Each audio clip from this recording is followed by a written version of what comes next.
देखिए हमने देखा था व्हाट इज फ्रेज। अगर यहाँ पर देख पा रहे हो, what is phrase. Phrase is a group of words that work together in a sentence but does not contain a subject और वर्ब। हर एक जो सेंटेंस होता है उसमें एक तो सब्जेक्ट होता है, एक वर्ब रहता है इंपॉर्टेंट।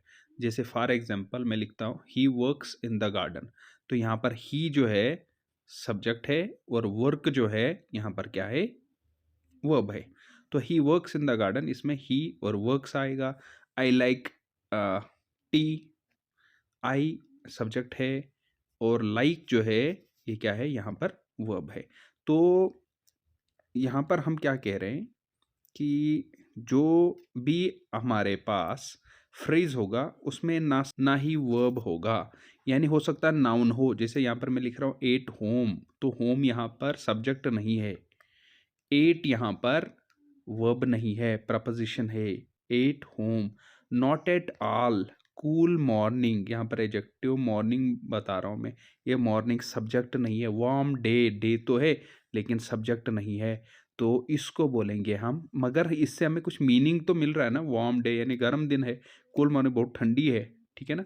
एट होम घर पर हूँ मैं, तो ये वाले जो हैं इनको हम बोलेंगे फ्रेज, यानी इनसे हमें कुछ मीनिंग तो मिल रहा है लेकिन ना ही इसमें सब्जेक्ट होगा ना ही इसमें वर्ब होगा।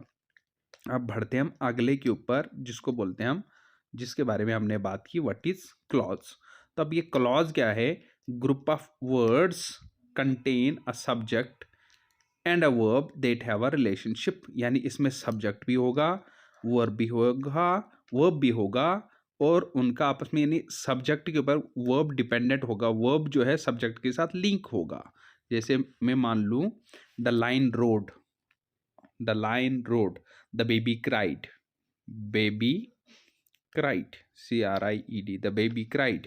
तो यहाँ पर क्या है, बेबी सब्जेक्ट है, क्राइड वर्ब है, लेकिन पूरा मीनिंग नहीं आ रहा है, तो इसलिए इसको बोलेंगे हम क्लॉज। जैसे हमारे पास एक एग्जांपल है, I will call you when I reach home, यहाँ पर दो क्लॉज हैं।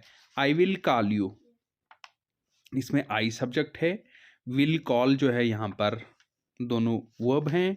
यहाँ पर आई रीच होम, यहाँ पर आई भी सब्जेक्ट है एंड रीच जो है यहाँ पर एक वर्ब है। दो यहाँ पर क्या है, क्लॉजेस हैं, ये बाद में पढ़ेंगे हम, डिपेंडेंट और इंडिपेंडेंट क्लॉज। लेकिन यहाँ पर इसको, ये एक क्लॉज है, ये एक क्लॉज है, ये दोनों क्लॉज मिलाकर एक सेंटेंस बनता है।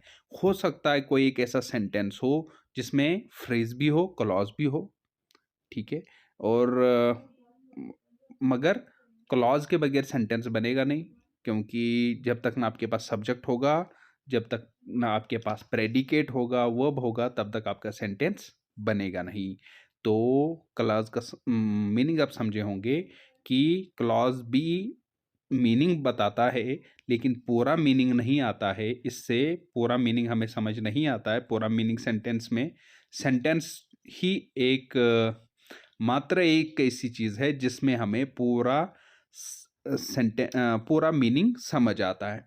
फ्रेज में भी मीनिंग समझ नहीं आता और क्लॉज में भी मीनिंग पूरा समझ नहीं आता, परंतु थोड़ा सा मीनिंग हम यहाँ से निकाल सकते हैं। फ्रेज में डिफरेंस ये है कि इसमें सब्जेक्ट और वर्ब नहीं होगा, क्लॉज में ये होगा कि इसमें सब्जेक्ट भी होगा और वर्ब भी होगा।